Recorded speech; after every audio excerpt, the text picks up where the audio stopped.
A little girl named Emily huddles in the corner, her hands clutching the thick fur of her only protector, Ranger, a loyal German shepherd. Her stepmother Monica's harsh voice cuts through the silence, while the servant Ruth mutters cold words that pierce deeper than the winter wind. Emily's gray-blue eyes glisten with tears as she whispers, "Please, don't scold me anymore." At that very moment, the front door creaks open. Standing frozen in the doorway is her father, Police Officer Daniel Carter, home earlier than expected, his storm-gray eyes burning as he witnesses the unbearable truth. Where in the world are you watching this from right now? Leave a comment below. Don't forget to subscribe for more heart-touching stories. And may your day be filled with peace and blessings. Snow drifted lazily through the gray morning skies above Cedar Brook, a small town tucked between rolling hills and clusters of pine trees in the Midwest. Winter had settled firmly upon the streets, and the frozen air pressed against windows, rattling them in their frames. Houses along the narrow lanes carried smoke from their chimneys. But in one particular two-story brick home at the edge of town, warmth did not reach every corner. Inside, the silence was broken only by the muffled whimper of a child. Emily Carter, a 6-year-old girl with pale skin and light brown hair that fell in untamed strands across her cheeks, sat curled in the corner of her small bedroom. Her gray-blue eyes, once lively, had dulled with fear. She wore a cotton dress too thin for the cold, the sleeves fraying at the edges, and she clutched a stuffed fabric square that had once belonged to her mother. Emily was timid, gentle by nature, a child who longed to sing and laugh, but months of scolding had drawn her into a shell of silence. Her small hands trembled as she hugged the one companion who had never left her side. That companion was Ranger, a German shepherd of 7 years. His fur was a striking black and silver, thick enough to guard him against the sharp bite of the winter wind. His ears stood tall, one slightly bent from an old scar, and his amber eyes glowed with a constant alertness. Ranger had been trained once as a police dog, but after an injury to his hind leg during service, he was retired. Daniel Carter, Emily's father, had brought him home years ago as both a partner and family guardian. Since then, Ranger had shifted naturally into Emily's protector. He seemed to understand her pain, curling his warm body against hers at night, growling when sharp voices rose too high. To Emily, Ranger was more than a dog. He was a shield of fur and breath that kept her from feeling utterly alone. The sharp voice of Monica sliced through the house. Monica was Daniel's second wife, a woman in her early 30s with auburn hair always pinned in place, tall and slender in stature, her angular features sharp as if carved from stone. She carried herself with elegance in public, known in Cedar Brook for her immaculate appearance and smooth, polite smile.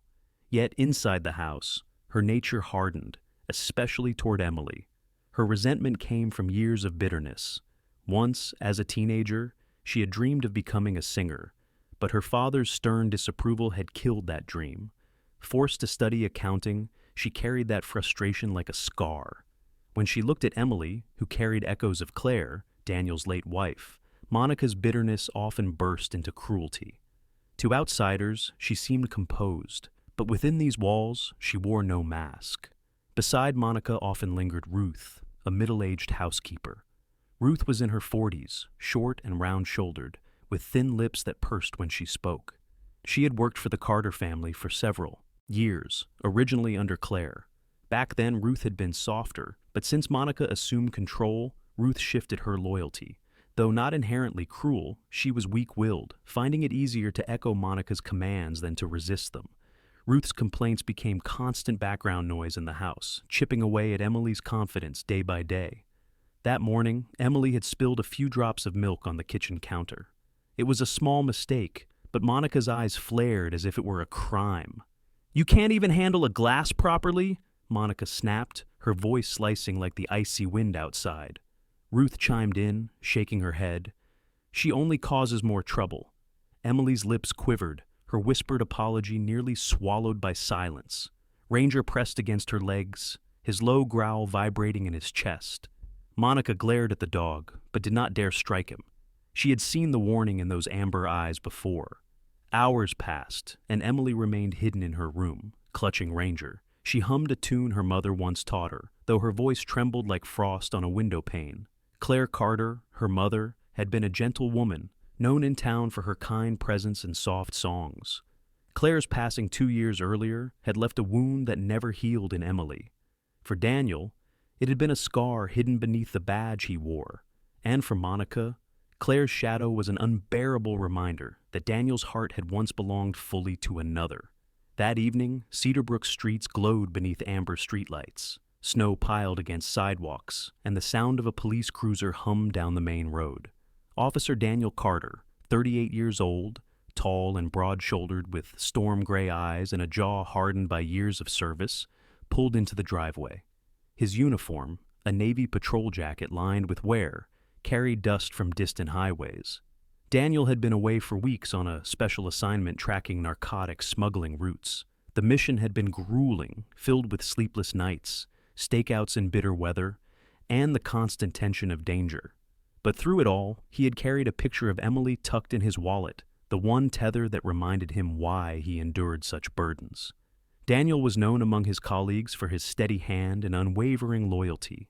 Yet beneath the surface lay a man often haunted by guilt. Since Claire's death, his work had become a refuge, a way to bury pain, but it left Emily under Monica's care far more often than he wanted.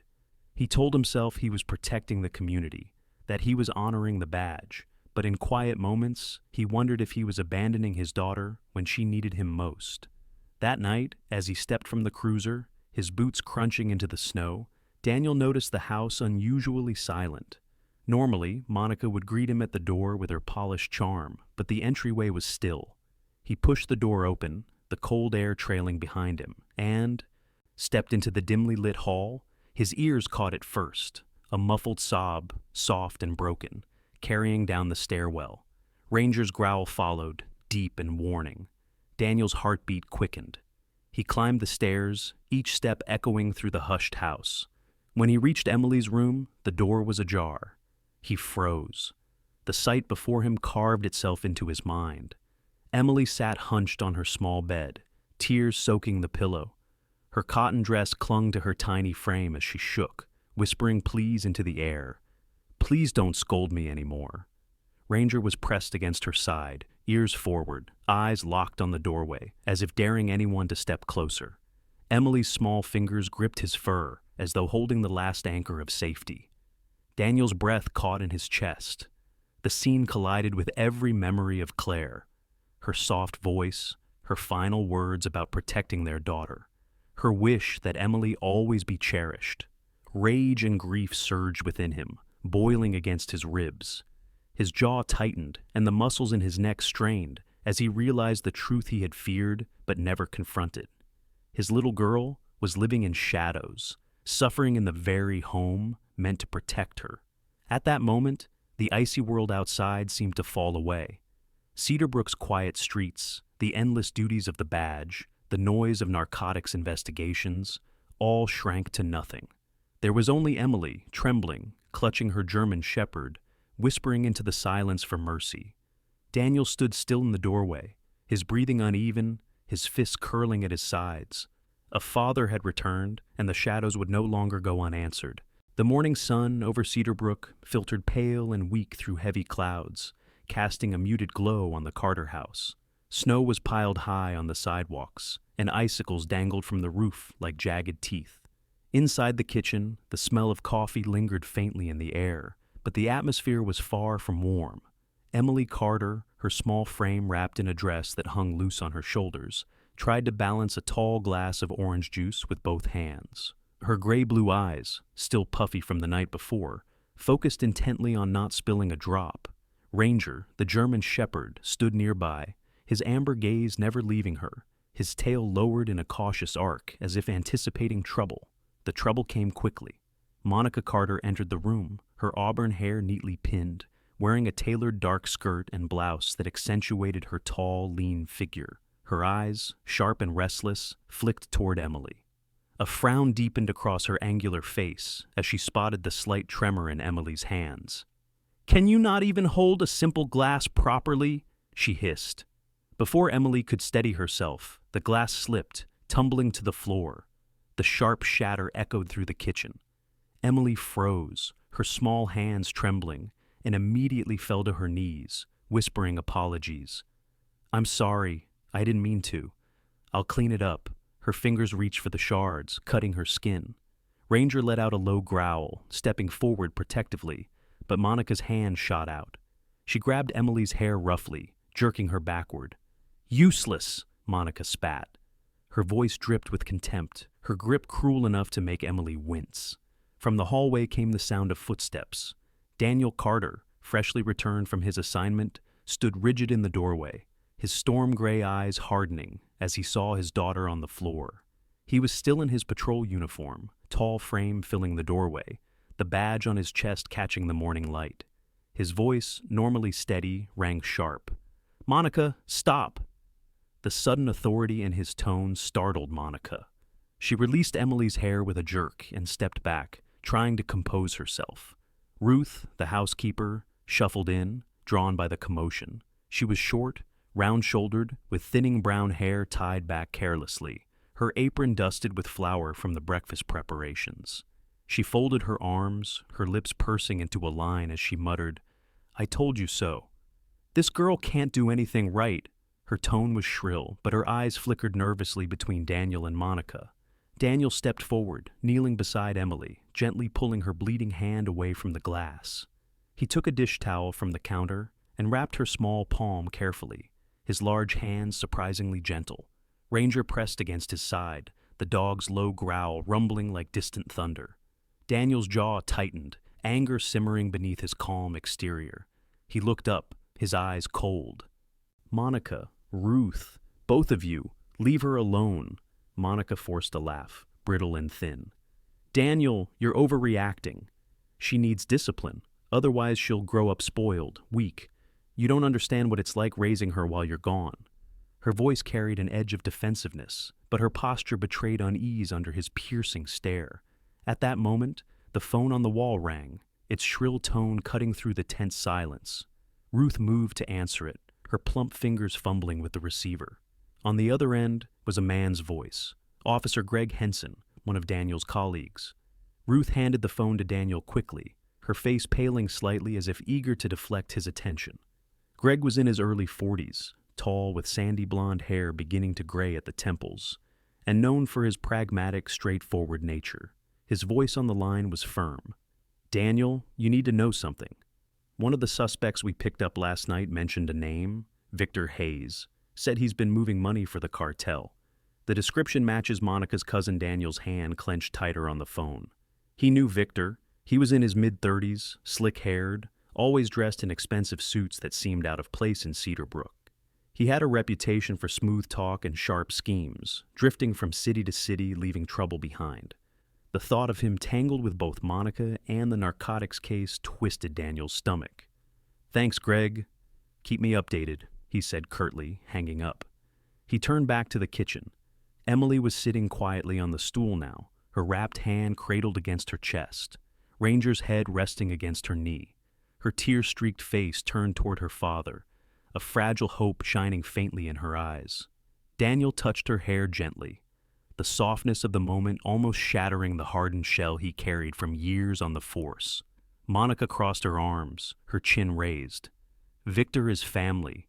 He's been generous to us. Don't drag his name into your police work." Her voice was sharp, defensive, but Daniel caught the flicker of unease in her gaze, the way her fingers tapped against her sleeve. He straightened, his presence filling the room. "This is not about generosity. This is about my daughter, and what I just saw will never happen again." His words cut through the air, low but searing. Ruth shifted uncomfortably, muttering something under her breath. Monica turned on her heel, her shoes clicking against the hardwood floor as she stormed out of the kitchen. Ruth trailed behind her like a shadow, still whispering complaints. The kitchen fell silent again. Only Ranger's steady breathing and the faint crackle of the radiator filled the room. Daniel looked down at Emily, who clutched his sleeve with her small fingers as if afraid he might disappear again. He bent down, his voice gentler now. "It's okay, sweetheart. Here Emily's gray-blue eyes filled with tears, but this time they carried something different, relief. She leaned into him, her tiny frame pressing against his chest. Ranger wagged his tail once, slowly, as though he too understood that a new line had been drawn. Outside, the snow continued to fall over Cedar Brook, covering the streets in a hushed blanket of white. Inside, for the first time in months, Emily felt the stir of something she had nearly forgotten, the faint but real presence of protection. The storm outside had quieted into a still, bone-deep cold, and Cedar Brook's streets glistened under a pale moonlight. Inside the Carter home, the weight of the morning lingered. Emily sat in her small bedroom wrapped in a blanket. Ranger curled protectively at her side, his large frame pressed against the wooden bed frame, his amber eyes watching her intently, as though he could sense the echo of fear that clung to her. Daniel had tucked her in himself, smoothing her tangled hair and promising that things would change. Yet long after her father left the room, Emily hummed a trembling tune, the same lullaby her late mother used to sing. Claire Carter had been gone 2 years, yet her presence still hovered like a soft ghost in the corners of the house. Claire had been a petite woman with chestnut hair and soft green eyes, her face always alight with kindness. She had sung in church choirs and small-town recitals, never chasing fame, but filling every room with warmth. On the night before her sudden illness took her, she had knelt beside Emily's bed, placing Ranger, still strong and uninjured then, into her daughter's arms. "Whenever you feel afraid, hold him," she had whispered. "He will stay with you when I can't." Those words had taken root in Emily's heart like a fragile seed, sprouting whenever she pressed her face into Ranger's thick fur. In the living room downstairs, Daniel sat by the fireplace, staring at the framed photograph of Claire on the mantel. His storm-gray eyes softened as he traced the memory of her laughter. But guilt gnawed at him. He had buried himself in police work after her death, leaving Emily under Monica's supervision, blind to the shadows that had grown in his own home. He tightened his grip on the badge clipped to his belt, the metal cold against his skin. The oath he had taken to protect his community now echoed differently. What protection did he offer if he couldn't even shield his daughter? Monica lingered in the kitchen, her slender fingers tapping restlessly against the counter. Her auburn hair had come loose from its usual neat bun, a few strands framing her sharp cheekbones. Her face bore the faint lines of frustration, the shadow of a woman who once dreamed of something brighter. Years earlier, Monica had been a teenager with a voice that could have carried across stages. She used to sing into a hairbrush, imagining herself in glittering gowns, the applause washing over her. But her father, a rigid man who believed only in practicality, had crushed that dream with cold finality. "Singing won't feed you," he had said. "Study something useful." Monica had obeyed, burying her passion under layers of resentment. Now, when she heard Emily humming songs Claire had taught her, it felt like a cruel mirror, mocking her own lost youth, reminding her of the woman Daniel had loved before her. The next day at school, Emily walked quietly through the gates, clutching her, backpack close to her chest. Ranger was not allowed inside, but he had followed all the way to the edge of the schoolyard, sitting with regal patience by the fence until Emily disappeared inside. His black and silver coat gleamed in the winter sun, his scarred ear twitching at every sound. Some of the children pointed and whispered about him, but he remained still, eyes trained on the building, waiting.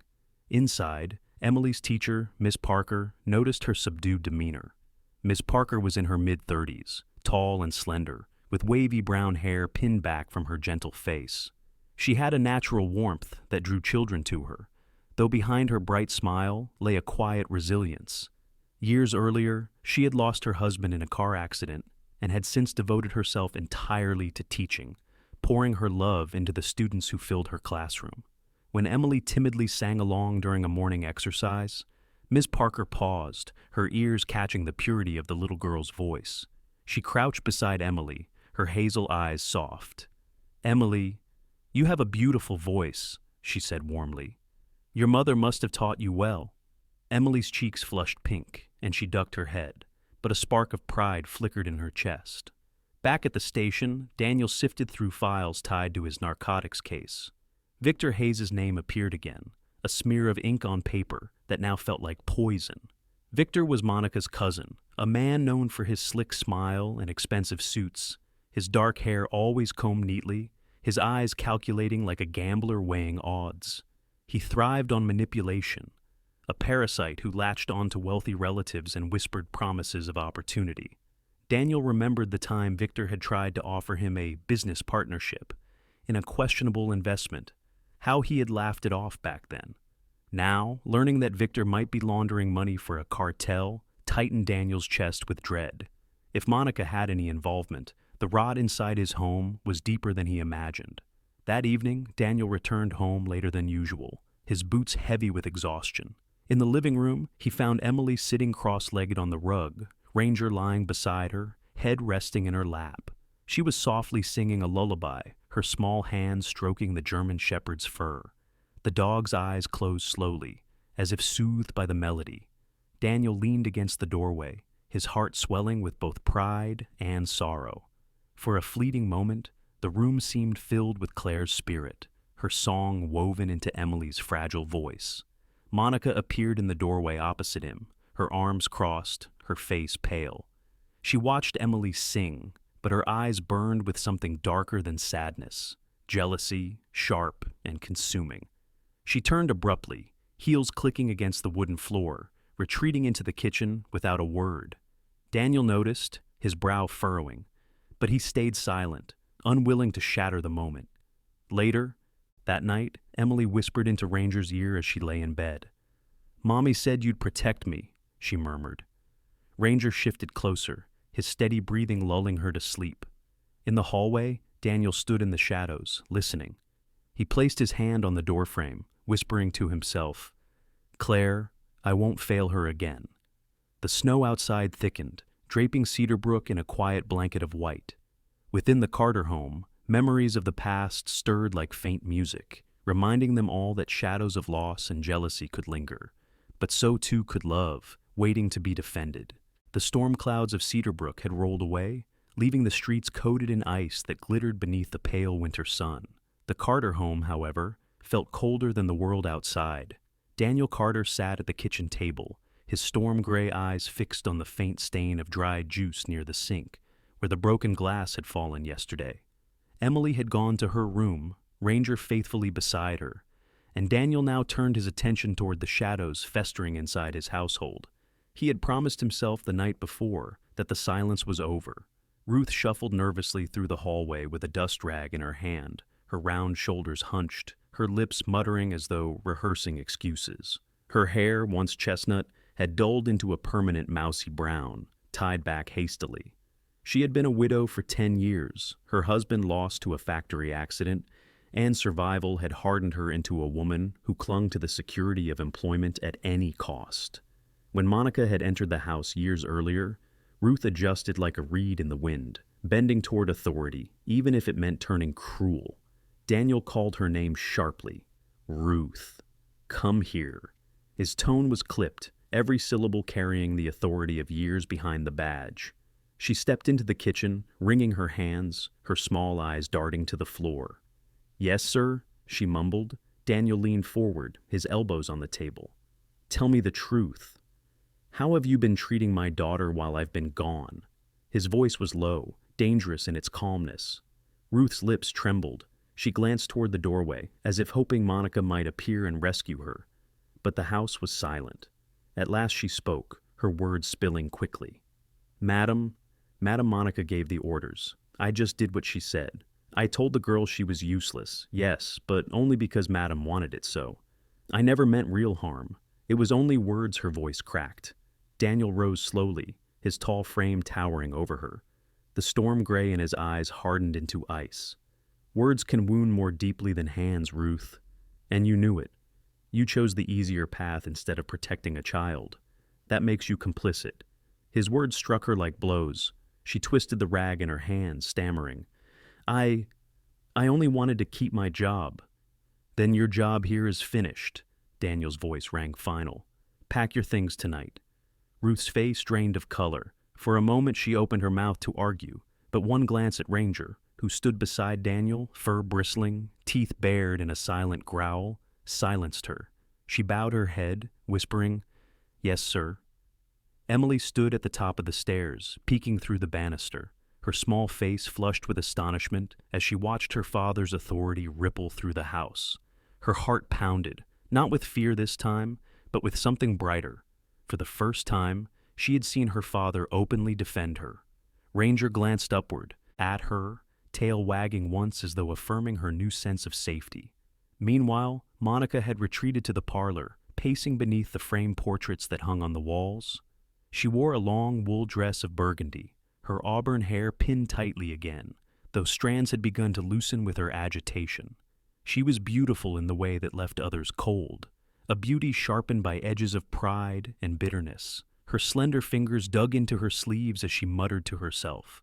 The echoes of Daniel's fury still rang in her mind.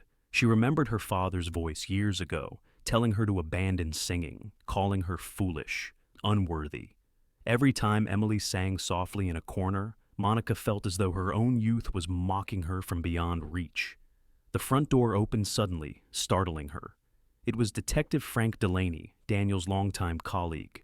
Frank was in his 50s, tall and broad, with a square jaw softened by years of wear, his hair grayed at the temples, his brown eyes kind but weary. He had grown up in Cedarbrook and had a reputation as a man of steady morals, one who had carried the weight of too many cases on his back. He had never married, his life consumed by the badge, though he often said he had adopted every rookie cop in town as his kids. He entered with a purposeful stride, his wool coat dusted with frost. "Daniel," he called, "we need to talk." Daniel met him at the doorway, nodding once. "Come in." Emily, curious, leaned further over the banister, Ranger now sitting alertly by her feet. Frank lowered his voice, but Emily still caught fragments. "Your suspect gave more detail. Victor Hayes is laundering cash through small businesses near the county line. We're closing in. But be careful, Daniel. If Monica knows anything, you're treading dangerous ground inside your own home." Daniel's jaw tightened. He cast a quick glance toward the parlor where Monica stood, arms crossed, her face pale. He replied, "My first concern is Emily. Nothing else comes before that." Frank nodded, his eyes softening as he caught sight of Emily above them. He gave her a faint smile, tipping his hat before leaving. Emily quickly darted back into her room, hugging Ranger tightly. That night, when the house grew quiet, Daniel sat at Emily's bedside. She clutched her stuffed fabric square in one hand, her bandaged palm resting on Ranger's fur. Her gray-blue eyes blinked sleepily, but she whispered, "Daddy, you told Ruth to leave. You weren't scared of her." Daniel's throat tightened. He brushed her hair gently back from her forehead. "Sweetheart, no one will ever hurt you here again. Not Ruth, not anyone." His words were steady, yet beneath them lay an oath forged in fire. He leaned down, kissing the crown of her head, before settling into the chair beside her bed. As Emily drifted into sleep, Ranger shifted onto the rug, his large body curled protectively near the door, amber eyes fixed on the hall beyond. The night air outside grew colder, snow drifting once again onto Cedarbrook's silent streets. Inside, however, the Carter home had been struck by a storm far stronger than winter. The storm of a father reclaiming his duty, tearing down the cruelty that had flourished in his absence. And though shadows still lingered in Monica's heart, for Emily a fragile spark had been lit. For the first time, she dared to believe her father's protection might last. Winter in Cedarbrook pressed on with relentless persistence, though the sky on this morning was a brighter gray than usual. Snow clung stubbornly to the sidewalks, shoveled into uneven ridges, and children in heavy coats trudged toward the elementary school, their laughter clouding in the frosty air. Inside the Carter household, Emily dressed slowly, her small fingers fastening the buttons on a pale blue sweater that had once belonged to her mother. Ranger padded closely beside her, the German shepherd's breath puffing soft clouds in the cold hallway, as if reminding her she wasn't alone. Daniel Carter bent down at the doorway, his tall frame looming, but his eyes softened. He straightened the collar of Emily's sweater, his storm-gray eyes meeting her gray-blue ones. "Remember, sweetheart, no one can take away your voice. Not here. Not ever." His words lingered as he kissed her hair before walking her to the car. Ranger leapt lightly into the back seat, his powerful form filling the space, his black and silver coat gleaming under the weak sun. At Cedarbrook Elementary, the halls were buzzing with unusual energy. Flyers taped to the walls announced the annual winter showcase, a performance where students could recite poems, play instruments, or sing for their families and peers. The gymnasium had been transformed into a stage with paper snowflakes and hand-painted scenery of evergreens and cardinals. For Emily, the sight filled her chest with equal parts dread and longing. In the classroom, Ms. Parker noticed her unease. The tall, wavy-haired teacher with warm hazel eyes crouched beside Emily's desk, resting one hand on the wood. "You don't have to be afraid," she said gently, her voice steady from years of guiding children through their fears. "When you sing, it isn't about being perfect. It's about sharing something true. I know you can do that." Ms. Parker's gaze held the firmness of someone who had once rebuilt her own life from tragedy. Her husband's death had nearly broken her years ago, but she had turned her grief into compassion for children who needed encouragement. Emily nodded timidly, her cheeks pink, but her heart began to beat with a new rhythm. Among the students was Olivia Grant, a girl with copper curls and freckles dusting her nose, wearing a red dress with puffed sleeves. Olivia was confident, outspoken, and often the first to volunteer in class. Her family owned the town's hardware store, and she had grown up in a household where laughter was louder than silence. Olivia took a liking to Emily's quiet nature, often offering to share her crayons or sit with her at lunch. On this day, Olivia leaned closer, whispering with a grin, "You should sing today. You're better than anyone else here. I'll clap the loudest, I promise." Her words were simple, but they wrapped Emily in the warmth of friendship she had rarely felt. Meanwhile, Daniel had taken a seat near the front row of the gymnasium when the showcase began. He wore his uniform still, his badge polished, his broad shoulders set firmly as if nothing could shake him. Beside him sat Detective Frank Delaney, who had decided to attend under the pretense of keeping Daniel out of trouble. Frank's lined face softened as he watched children take the stage one by one, his weary eyes savoring this reminder of innocence. At the back of the gym, Monica appeared, her tall, elegant figure wrapped in a dark wool coat. She carried herself with practiced grace, but her eyes betrayed tension. Seeing Emily walk nervously toward the stage stirred in her a conflicted storm of envy and longing. When Emily's name was called, she froze for a moment, her small frame stiff. Ranger, who had been allowed to wait near the side of the stage under Daniel's insistence, perked his ears and wagged his tail, amber eyes glowing encouragement.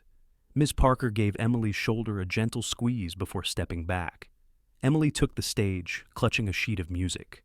Her pale blue sweater hung loosely, and her voice trembled as she whispered the first words. But then she remembered her father's steady hands wrapping her injury, Olivia's whispered promise, and most of all, her mother's final gift. "Your voice is like an angel's, Emily. Don't ever stop." With Ranger watching from below, she inhaled deeply. Her song rose into the air, delicate at first like a stream tracing stones, then stronger, carrying across the gymnasium. The chatter of children stilled. Teachers fell silent. Even Monica's sharp breath caught. Emily's voice trembled but did not falter, each note carrying the memory of her mother and the strength of her father's promise. Daniel pressed a hand to his chest, his storm-gray eyes misting. He had faced criminals with steady nerves, but watching his daughter sing pulled every layer of armor from him. Detective Frank, who had never known children of his own, blinked rapidly, murmuring, "That girl has the kind of voice you don't forget." From the audience, Olivia clapped her hands before the song even finished, whispering fiercely, "See? I told you." The other children quickly followed, their applause rippling like waves. Emily's cheeks flushed, her eyes wide, but she kept singing until the final note dissolved into stillness. For a moment, the gym was silent. Then, applause erupted, echoing through the rafters. Miss Parker wiped at her eyes discreetly, pride lighting her face. Daniel rose to his feet, clapping harder than anyone else, his heart swelling. On the edge of the crowd, Monica gripped her coat tighter, her jaw clenched. Memories of her youth surged, standing in her bedroom holding a comb as a microphone, her father's voice thundering, "Singing won't put food on the table." She blinked hard, the image of Claire rising in her mind, and for an instant, she glimpsed her own bitterness reflected in the small child. On stage, Emily bowed shyly, clutching her sheet of music, and hurried back down the steps. Ranger bounded to her side, nuzzling her hand, his tail wagging as if he too applauded her courage. She buried her face briefly in his fur before turning to her father, who bent down and whispered in her ear, "You were brave, sweetheart. Braver than anyone here." That evening, as twilight fell over Cedar Brook, Emily sat by the living room window with Ranger curled beside her. Snowflakes drifted gently outside, and she hummed softly, no longer afraid of her own voice. For the first time in months, she felt her song belonged to the world. The applause from the winter showcase still echoed faintly in Emily's memory as she walked home clutching Ranger's leash. Snowflakes spun through the twilight, glistening under the orange glow of street lamps. Daniel walked at her side, his broad shoulders casting a long shadow across the icy pavement, his storm-gray eyes softened by pride. Yet behind his steady exterior, a storm brewed. He knew Victor Hayes, Monica's cousin, was tightening his net. At home, Emily sat by the fireplace with Ranger curled at her feet, humming the melody she had sung at school. Her voice was timid but steadier now, the warmth of triumph still lingering. Monica stood at the window, her tall figure framed by the glass, auburn hair glinting in the firelight. Though her posture was graceful, her face was unreadable, caught between envy and something softer she didn't yet admit. The sharp rap of a knock broke the fragile calm. Victor Hayes entered with his usual confidence. In his mid-30s, Victor was a man who drew eyes the moment he stepped into a room. He was handsome in a sharp, polished way. Slicked back black hair, a tailored charcoal suit, polished shoes that gleamed. His smile was thin, calculated, never quite touching his cold, dark eyes. To strangers, he seemed charming. A man who could sell promises wrapped in silk. But beneath the veneer lay an opportunist, a parasite who thrived on manipulation. He greeted Monica with exaggerated warmth, kissing her hand as if they were in a ballroom instead of a modest parlor. "Cousin, it's been too long," he said smoothly. Daniel's jaw tightened. He didn't offer a handshake, only a curt nod. "Victor?" Victor's eyes flicked briefly to Emily, then to Ranger. The dog had risen, his hackles bristling, amber eyes narrowing with a low growl. Victor chuckled, though unease flickered in his gaze. "Still keeping the mutt around, I see. Loyal, isn't he?" "Loyalty is something you wouldn't understand," Daniel replied, his voice like steel. Monica shifted uncomfortably. She poured tea, her slender fingers trembling just enough for Victor to notice. He leaned toward her, lowering his voice, though Daniel's ears caught every word. "You've seen it yourself, Monica. That child is a wedge. As long as she's here, she's the link to Claire, and Claire will always be in Daniel's heart. Do you really want to spend your life in someone else's shadow?" Monica's face hardened. Her green eyes, usually sharp, flickered with conflict. She had once believed Victor's flattery, once leaned on his promises of wealth and comfort, but tonight his words scraped against something raw inside her. Still, her bitterness toward Emily gnawed at her. She glanced toward the girl curled beside the fire, humming softly to Ranger. Daniel stepped forward, his presence filling the room. "Enough, Victor. Whatever business you think you're conducting here, it ends now." Victor's smile widened, his teeth flashing. "I'm only offering Monica the truth. You're too blinded by duty and grief to see it." His tone dripped with mockery.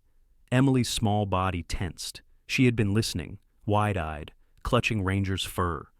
The German shepherd pressed against her, sensing her fear. His deep growl rumbled like distant thunder, a warning to the intruder. Suddenly, footsteps echoed from the porch. Detective Frank Delaney stepped into the room, his heavy coat dusted with snow. His square jaw was set, his brown eyes steady. "Victor Hayes," he said evenly. "I'd say your timing is poor." Victor's smile faltered for the first time. "Detective Delaney." "Always a pleasure." Frank's gaze flicked to Daniel, then back to Victor. "You've been sloppy. We've got testimony linking you to cartel laundering. It's only a matter of time before the walls close in." Victor shrugged, unfazed. "Allegations. Words without weight. Besides, Daniel won't drag family into this, will you?" His voice was slick, a snake sliding across stone. Daniel's fists clenched, but before he could speak, Emily shifted slightly, her small voice breaking the tension. "Daddy," she whispered, her eyes wet. "Please don't let him take me away." The room froze. Monica's face paled, her hand tightening around the teacup until it cracked. Victor's smirk flickered, and Ranger surged forward a step, teeth bared, standing between Emily and the man who had dared to frighten her. Daniel's voice was low, vibrating with fury. "No one is taking you anywhere, Emily. Not while I'm here." His storm gray eyes locked on Victor's, and for the first time, Victor seemed to understand that the officer before him was not just a lawman but a father who would defend his child with every ounce of his being. Frank placed a hand on Daniel's shoulder, steadying him. "We'll handle Victor the right way. The law will speak." His words carried the weight of decades on the force, but his eyes betrayed the same protective fire. Monica sank into the sofa, her slender frame trembling. She could still hear Victor's poisoned whisper ringing in her ears. "She's the wedge, the shadow of Claire." But now, watching Emily clutch Ranger as if her life depended on him, Monica felt a crack in the bitterness that had shielded her heart. She remembered her own youth, how her father had torn apart her dream with words that felt like chains. For the first time, she saw herself not as the victim, but as the oppressor. Victor adjusted his tie, still feigning calm, though his eyes darted toward the door as though measuring escape. "We'll see who wins this little game," he muttered, before stepping back into the cold night, his polished shoes crunching against the snow. The door shut with a heavy thud. Silence filled the Carter home, broken only by Ranger's low growl fading into steady breathing. Daniel knelt before Emily, his large hands resting gently on her trembling shoulders. "You're safe," he whispered, his voice softer now. "You have me. You have Ranger. No one can take that from you." Emily buried her face against his chest, her tears soaking his uniform. Ranger pressed close, his black and silver fur warm against them both. Frank stood near the door, his lined face grim but resolute. He had seen many battles fought in alleys and streets, but tonight he knew a different war was being waged, one inside a family, one for the soul of a child. The snow outside fell heavier, muffling the world in silence. Inside, Emily held on to her father and her dog, knowing she was no longer alone in her fear. Yet in the corners of the house, Victor's whisper lingered, a toxin that had already left its mark. Snowstorms had rolled through Cedarbrook through the night, and by dawn, the streets were buried beneath thick drifts that muted every sound. Inside the Carter home, the air was just as heavy. Emily sat at the kitchen table, her small hands folded over Ranger's fur as the German shepherd rested his head in her lap, amber eyes alert. The events of the previous night lingered in her heart like frost, Victor's mocking smile, his words about her being only a shadow. Daniel moved around the kitchen quietly, his tall frame bent slightly as he scrambled eggs in the pan. He had not slept much, the dark circles beneath his storm-gray eyes betraying his weariness. Yet his movements were steady, deliberate, as if to prove to his daughter that she could count on him. A knock rattled the front door, firm and insistent. Daniel tensed. He placed the spatula down and moved to the door, Ranger rising instantly, hackles bristling. Standing on the porch was Victor Hayes once again, his polished shoes half buried in snow, his charcoal coat buttoned tightly against the cold. His dark eyes gleamed with something sharper this time, no longer veiled in false charm.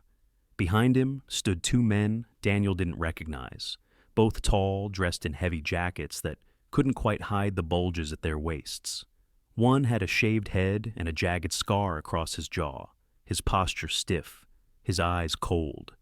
The other was younger, with restless hands and darting eyes that betrayed nervousness. Victor smiled thinly. "Daniel, we need to finish our conversation." His gaze flicked past Daniel toward the kitchen where Emily sat, then back. "And this time, you'll listen." Daniel's hand brushed the holster at his belt, though he didn't draw. "You shouldn't be here."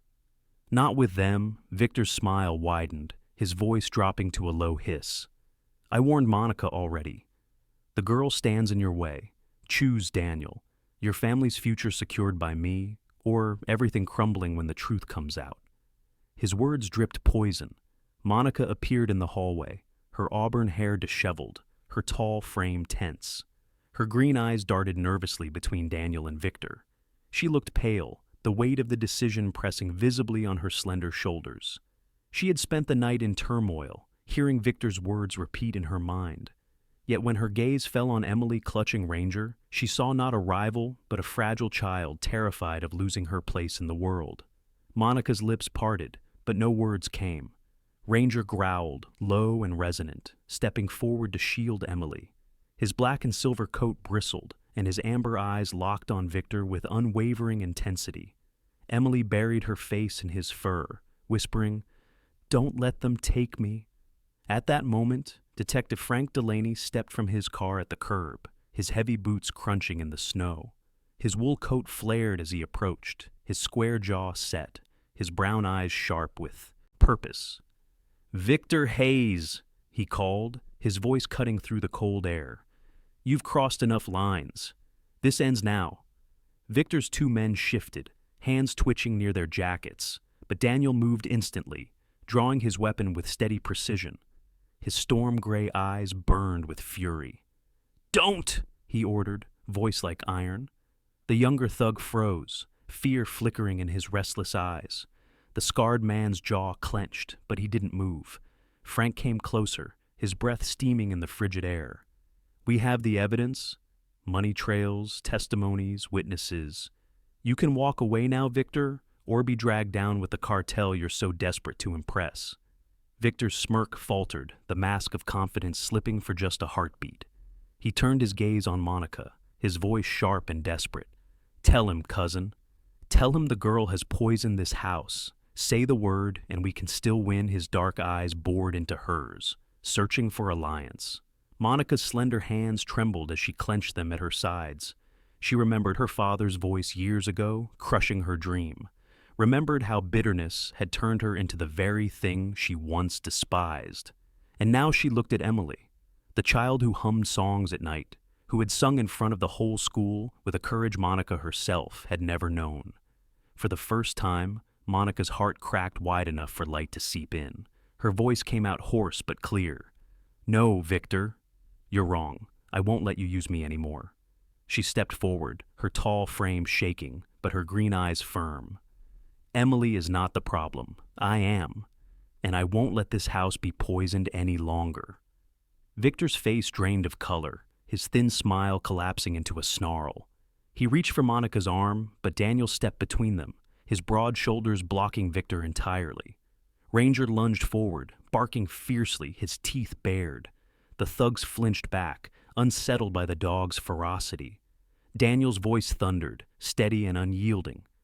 "This is my choice, Victor. My daughter stays. My family stands. And you're finished?" Frank moved swiftly, pulling handcuffs from his coat pocket. "Victor Hayes, you're under arrest for money laundering and conspiracy." His words carried the finality of a judge's gavel. The scarred thug scowled but didn't resist. The younger man raised his hands quickly, muttering curses under his breath. Victor, however, struggled, his polished shoes slipping in the snow as Frank and Daniel forced his arms behind his back. Emily peeked from behind Ranger's fur, wide-eyed. She saw her father, strong and decisive, saw her stepmother trembling but standing on her side for the first time.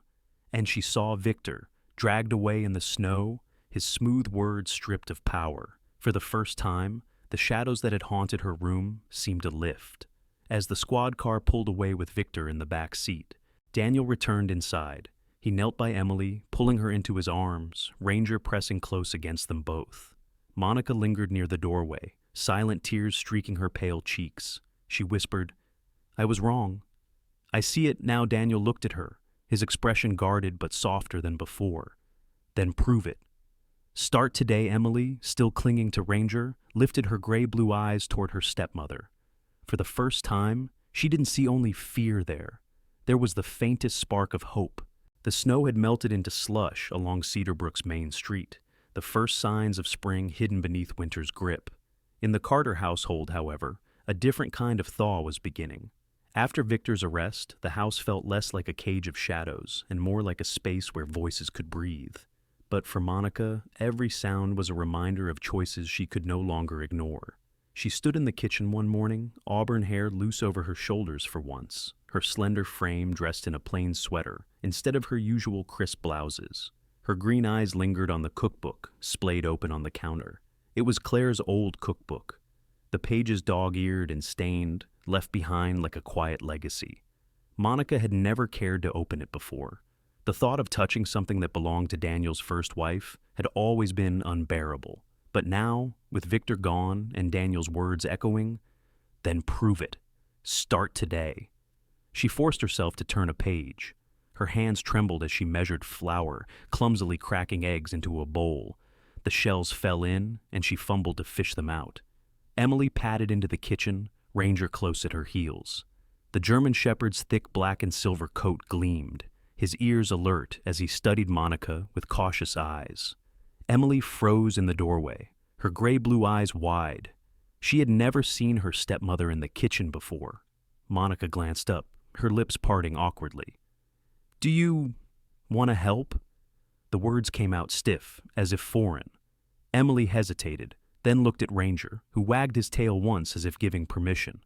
Slowly, the little girl approached, her hands still hesitant. Daniel entered moments later, his tall frame filling the doorway, storm-gray eyes sharp but quiet. He said nothing, only leaned against the frame as he watched his daughter stand beside Monica. For the first time, he didn't see hostility between them, but something fragile trying to grow. The hours passed in fits of laughter and mistakes. Emily giggled when Monica accidentally spilled flour onto her sweater, leaving white streaks across her burgundy wool. Monica laughed too, though her laughter was unsteady, rusty from disuse. Together they pulled trays of cookies from the oven, some burnt at the edges, some misshapen. Monica placed them on a plate, embarrassed, but Emily bit into one and smiled shyly. "It's good." The words were soft, but they melted something inside Monica's chest. Later that week, Monica took Emily outside into the small garden behind the house. The snow was thinning, patches of dark soil peeking through. Monica wore old gardening gloves that hung loose on her thin hands. She bent down, showing Emily how to press seeds into the ground. "My mother used to plant roses," Monica admitted quietly. "She said every seed deserves a chance." Emily's eyes lifted, surprised at the confession.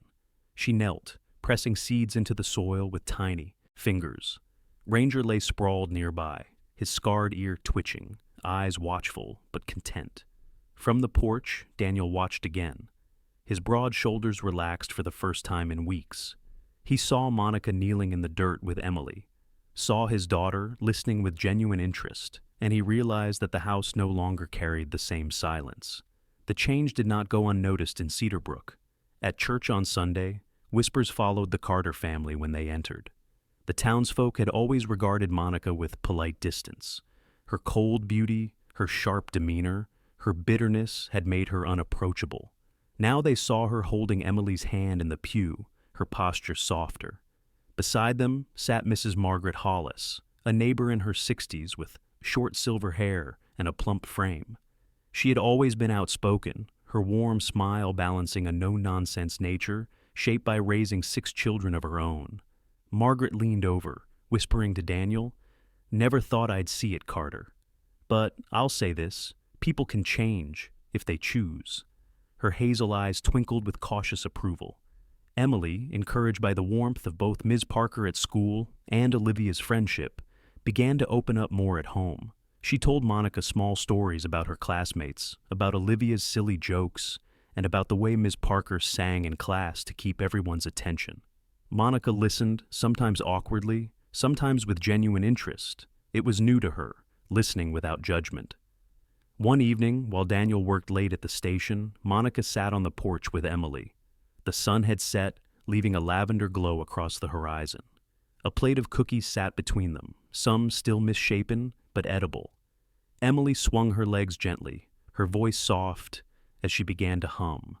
It was the same melody she had sung at the showcase, though gentler now, almost like a secret between them. Monica closed her eyes, the sound tugging at something deep inside. Without realizing it, she whispered, "Your voice is truly a gift, Emily."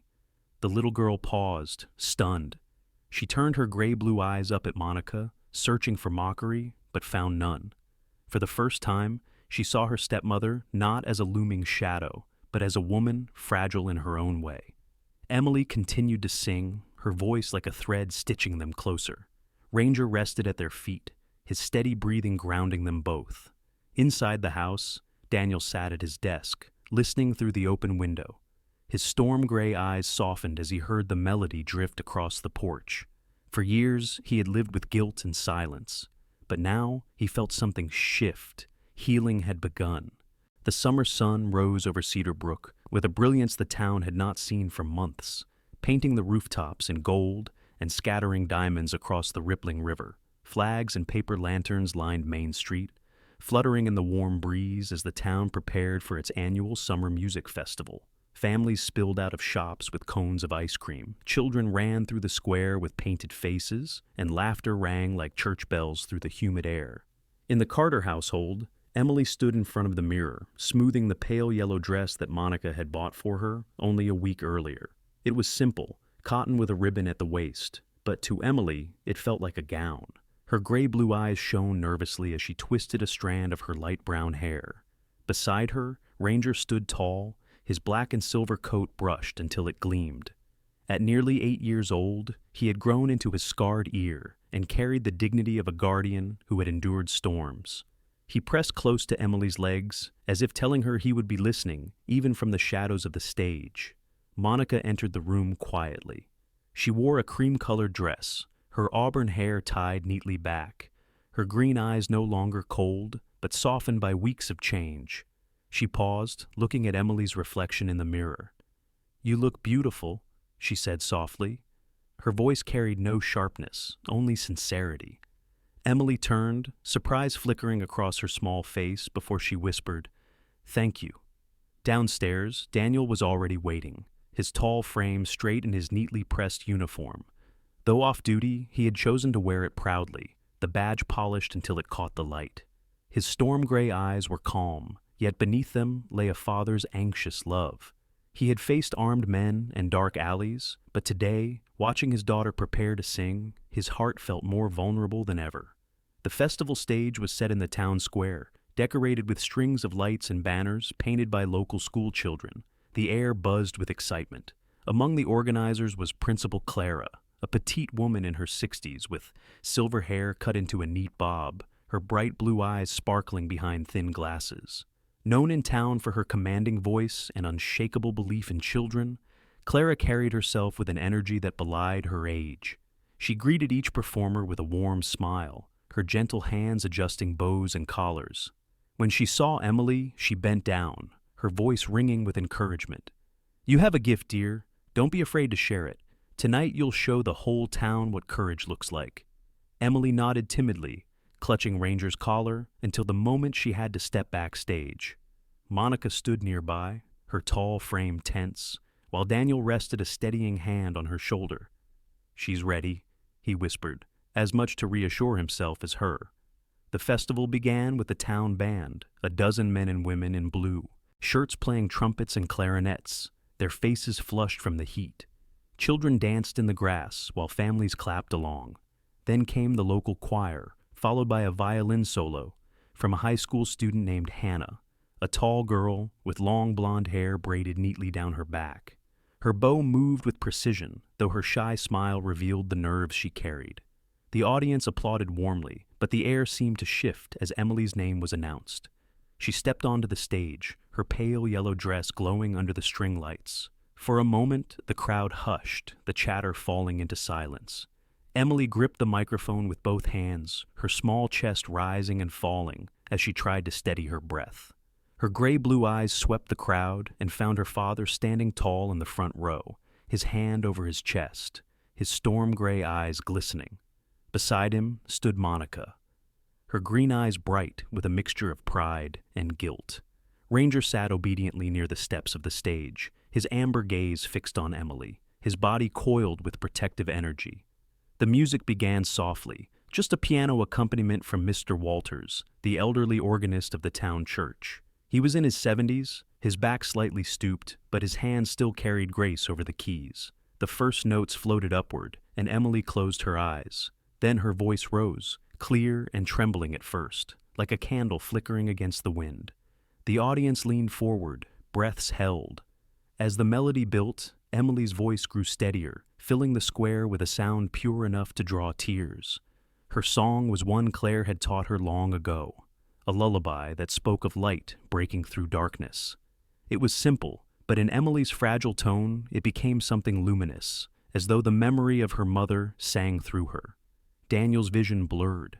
He had always thought of himself as a protector, but watching his daughter's courage, he realized she had given him something greater: redemption.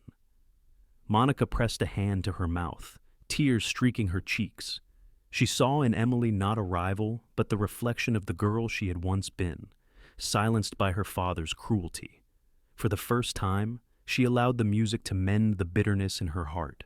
The final note hung in the air like a prayer. For a breathless moment, Cedarbrook Square was silent. Then the applause erupted, thunderous, echoing through the warm night. People rose to their feet, cheering, clapping, shouting her name. Emily's cheeks flushed pink, her gray-blue eyes wide with disbelief. She bowed shyly, her small hands still gripping the microphone. Ranger barked once, his deep voice carrying over the crowd like another note of celebration. The German shepherd wagged his tail, his body quivering with pride. Emily hurried off the stage and into Daniel's arms. He knelt, lifting her easily, his uniform smelling faintly of starch and the open air. "You were brilliant, sweetheart," he whispered, his storm-gray eyes wet. Monica bent down too, her arms open, and for the first time Emily leaned into her embrace as well. Together, the three of them held tightly, Ranger pressing close, his amber eyes shining. On the edge of the crowd, Principal Clara wiped her eyes, her voice hushed but firm as she turned to one of the volunteers. "That child just reminded us all, families can heal, even from the deepest wounds." The festival lights glowed brighter as the night deepened. Music filled the square, and laughter swirled like summer air. For Emily, standing between her father, her stepmother, and her loyal dog, the shadows had finally lifted. There was no more fear, no more bitterness, only the song of light. In the end, Emily's song was not only a voice of healing for her family, but a reminder to us all that God's light can shine even in the darkest homes. Just as he brought Daniel back in time to protect his daughter, so too can he work small miracles in our everyday lives if we open our hearts to his love. In every act of kindness, in every moment of forgiveness, we can see his hand guiding us toward peace. If this story touched you, please share it with someone who needs hope today. Leave your thoughts in the comments and subscribe so you never miss another story of faith and redemption. May God bless you and your loved ones wherever you are. And if you believe in his miracles, write Amen in the comments to stand together in faith.